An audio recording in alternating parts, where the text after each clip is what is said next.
Hello, everyone, and welcome to this week's installment of Sun Devil Extra. This is the Mountain America Credit Union Sun Devil Radio Network weekly program that shines a spotlight on the students, athletes, coaches, and stories that make news in Arizona State University Sun Devil athletics. Hi, everybody. I'm Tim Healey, the radio play-by-play voice of Sun Devil football, men's basketball, and baseball, and it's my pleasure to serve as your host each week, and we thank you for joining us.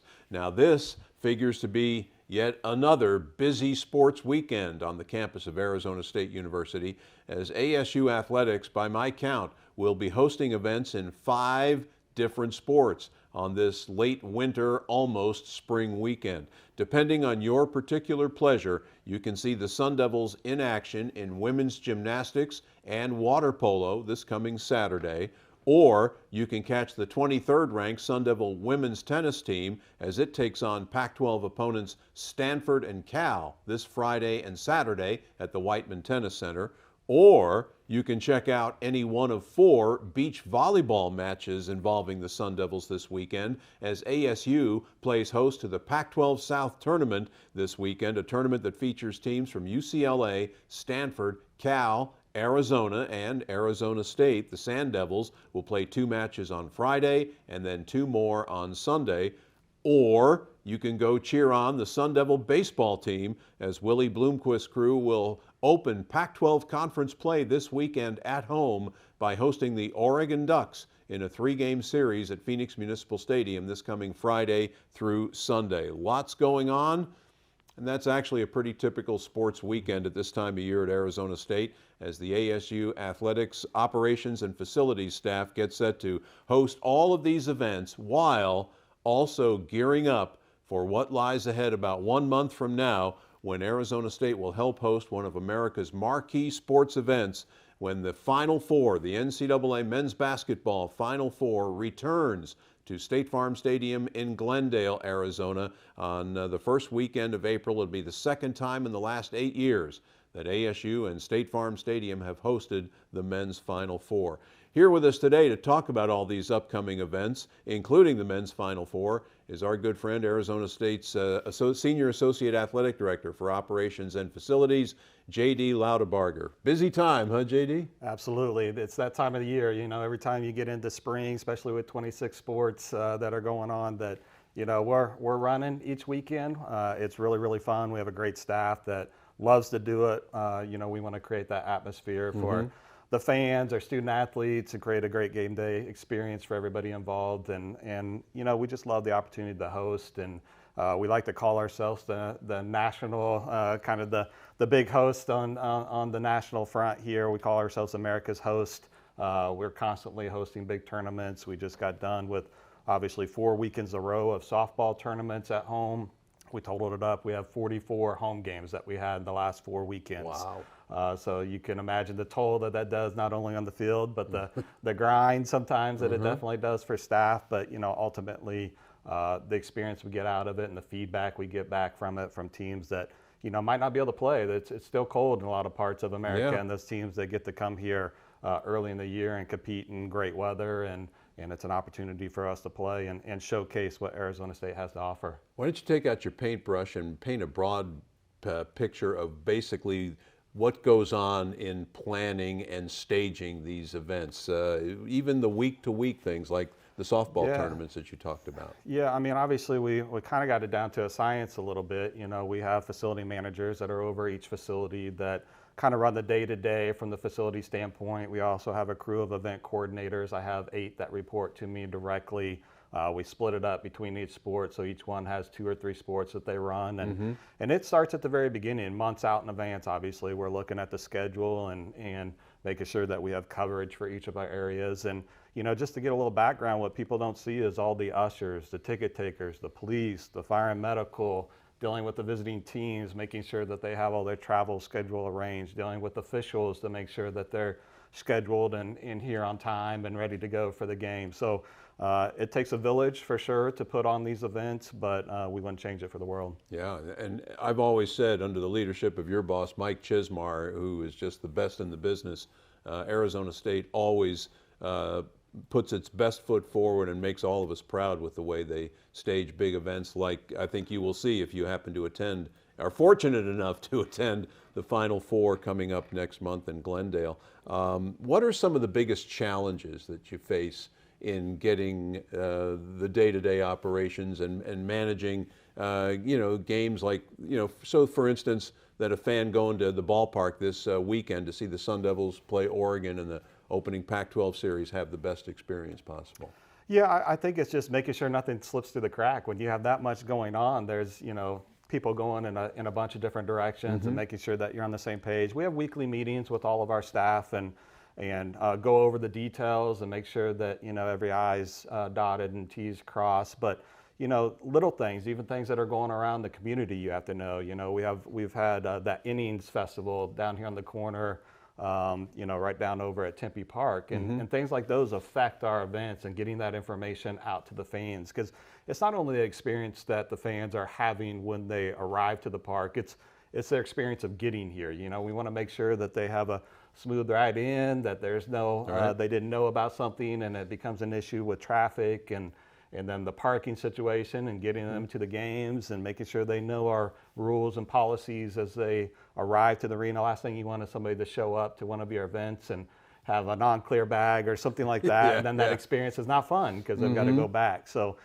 trying to be out in front of those things and communicate well with our fans is what we like to try to do. What historically are some of the busiest times? I know one of the most compelling sights we see is we'll be doing a men's basketball post-game show from Desert Financial Arena late at night, maybe say on a Thursday night during Pac-12 play. And as we're doing our broadcast over by our courtside location, J.D.'s crew will be already out on the floor, turning the basketball floor into maybe it'll be a volleyball match the next day, or a gymnastics meet the following evening, or a wrestling match the next day. You hit the nail on the head. I mean, just probably the last couple of months are usually our craziest time, that February, March timeframe when we're transitioning from basketball into the spring sports. I think most people know this, but in DFA, we have 5 teams that are competing in there. You have wrestling, you have men's and women's basketball, you have volleyball, and you have gymnastics. And, there's only so many days in that month, and they all want to compete in there. So flipping from those facilities is a challenge. I mean, when we have a gymnastics match, it takes 6 to 7 hours to even set up that competition site. So, you might have a basketball game the night before, an 8 o'clock game, not getting done till 10, 11 o'clock at night, and you have a meet the next day at noon. So you're there over the evening, you're there till 1, 2, 3 o'clock in the morning, getting that facility flipped over so that we're ready for the competition on the next day. So our staff works tirelessly. You can never thank them enough, but they put in a lot of overtime, a lot of nights and weekends, and but we couldn't do it without them, and we appreciate them. Now, when you stage football, obviously that is the sport on any college campus, and certainly is at Arizona State. Does it take the combined efforts of everybody in your department to work game days? Absolutely. We use every single one of our staff members from the event side for sure. We break up the stadium to different areas and have them each run a different area, but it's not only that, it's the support from the city, it's the support from ASUPD, it's the support from FACMAN on campus. You really, when you think about it, you're running a small city on game day. You have 50,000 people that are in your arena, and you got to take care of them. You got to get them in properly, get them parked properly, and then you got to take care of them when they're here and make sure that they're safe and in a good position to just enjoy the game and not even have to think about all the logistics that go into it. If we can get them to come and have a great experience and it seems seamless, then we've done our job. Yep. And they'll be doing their job again early next month when Arizona State helps host the men's Final Four, the NCAA men's basketball tournament national semifinals and championship game. The 2 semifinals will take place on Saturday, April 6th, and the championship game on Monday evening, April 8th at State Farm Stadium in Glendale. How far back, J.D., does your staff's involvement go? It has to be years almost, I would imagine. I mean, when you really think about it, it even started before 2017, obviously, to prep for that championship, which was the first time that we had done it. At least our staff had done it here in the Valley. And so immediately after that, you're on course for the next championships. We had been awarded the 2024 championship. And so It's about 4 years in advance. You start going to the championship. Myself, Mike Chismar, some of the key folks that are going to be running the championship go and plan, and we go to those sites, and we're in meetings with NCAA and seeing how they're doing and things that they're adjusting. We had multiple people go last year to Houston and shadow and make sure that, it's just to see how they're doing, make sure that we were doing it correctly. We've been having at least monthly meetings. It's ramped up, recently with the local organizing committee. Jay Perry and her staff has done a tremendous job. She's been great to work with. We've been prepping and planning and getting a lot of volunteers and ready to go for this year's championship. Well, I was fortunate to have a ticket and saw both games, and I thought they were magnificently run in 2017 when North Carolina defeated Gonzaga in a thrilling national championship game, and the other two teams in that Final Four, by the way, were South Carolina and the Oregon Ducks from the Pac-12 Conference. Are the challenges you face in managing an event like that similar to the ones you do in the day-to-day here? Yeah, absolutely. It's a little different scale just because obviously we have State Farm involved, so they're kind of running the security aspects of it. So that's one thing we don't have to necessarily focus on. We're more from the game, the actual game function of it for the championship. So we're back of the house. We're making sure that the locker room's set and ready to go. Make sure we have that staff. We also are providing the table crew. So the same table crew that does our basketball games here will be the table crew that will be running it. There, making sure the court's set up, making sure the goals are ready to go. We're also running like the ball shaggers, or those folks that are out there that are, mopping the floor, etc. So we're kind of, the game function portion of the event is what we're running from our standpoint. I know Josh Richard and his staff from a game experience will also be involved.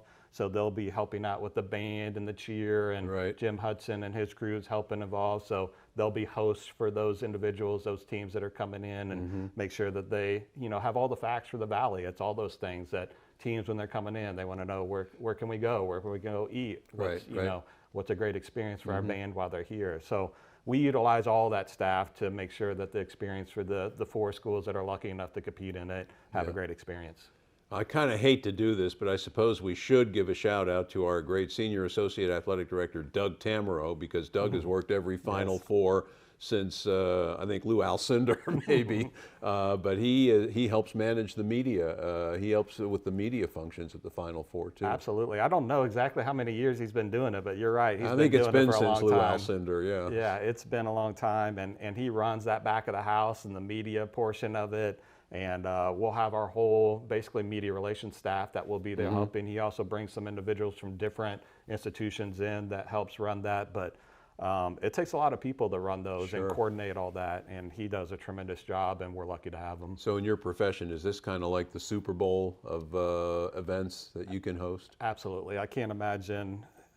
I mean, what bigger is there than the, Final Four on a national stage, to be able to be a part of that, and just, we've all been watching the Final Four for our whole life if you're a college basketball fan, for sure. So do you get to watch any basketball? You get a little bit in there, but, I'm more worried making sure the shot clock's working and the game clock's going and our staff's in the right place. So I feel like I'm more focused on that than I am the basketball, but it's still fun to be around. Well, before we let him go, J.D. Loudabarger, besides doing a great job in operations and facilities, is also a sport administrator at Arizona State. And right now, a couple of his sports are really busy, most notably the Sun Devil men's and women's swimming and diving team. The women just competed last week in the Pac-12 championships in Federal Way, Washington, outside of Seattle, and the men are up there this week. Tell us how the women did and the outlook for the men. Yeah, we're really proud of the women. They had a great tournament. They finished 5th in the Pac-12 championships, which they scored about 200 more points than they did the year before, which was fantastic. They only had 2 girls that qualified the previous year to go to the NCAAs. This year they have 7. Wow. So I definitely feel like the program's on the rise and going in the right direction. Bob Bowman does a fantastic job, obviously, with them. In particular, we had one female student athlete that really kind of, she's shined not only this year, but in her entire career. So Lindsay Looney, who's a senior with us, a 5th-year senior, was just named the Pac-12 Scholar Athlete of the Year for women's swimming. Wow, that's tremendous. So it was a huge award, obviously won it out of everybody, so we're really proud of her. Absolutely. Yeah. And the men are competing this week, of course, as the show airs during the week.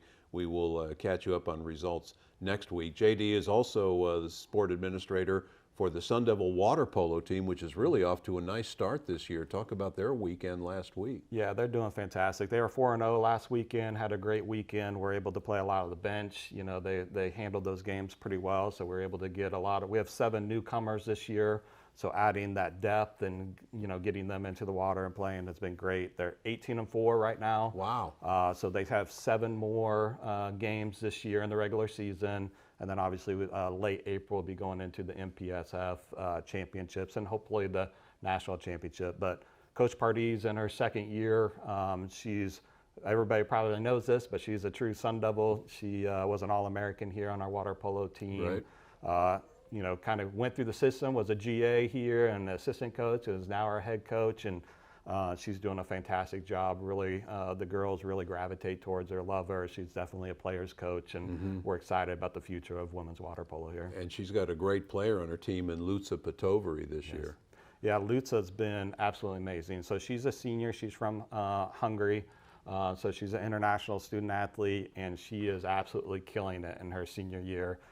She's already broke the record for this year for Sun Devil goals. I think she's at 93 goals already this year. Wow. Just this last weekend, she broke an MPSF and obviously a Sun Devil goal record as well, where she was 10 for 10 shots, 10 goals in one game. That's broke the amazing. all-time scoring record in a single game for Wow. both MPSF and ASU. Well, that's great stuff, J.D.